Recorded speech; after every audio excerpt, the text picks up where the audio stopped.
கட்சி தொடங்கிய உடனே ஆட்சிக்கு வருவது அப்படின்னு சொல்லியிருக்கிறது வந்து விஜய் விஜய் விஜயனுடைய தமிழக வெற்றி கழகத்தை சொல்லியிருக்கிறார்னு புரிந்து கொள்ள முடியும்.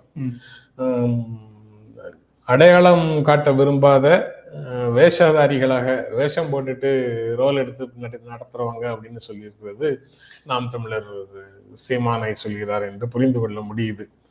ஏன்னா ஏன் அடையாளம் காட்ட விரும்பல அப்படின்னு சொல்றாருன்னா,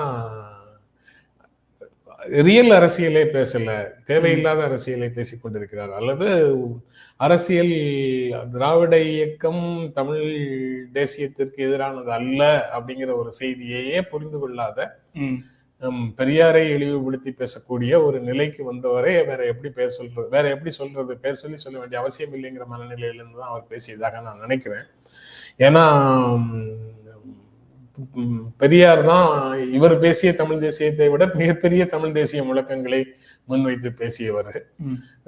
தனித்தமிழ்நாடு அப்படிங்கிற கோரிக்கையை முன்வைத்து அவர் பேசியதை போல, பெருஞ்சித்திரனார் பேசியதை, பாவலரேறு பெருஞ்சித்திரனார் பேசியதை போல, அவரை பற்றி வந்த பல்வேறு நண்பர்கள், பல்வேறு தலைவர்கள் பேசியதை போல இவர் பேசுகிறாரா?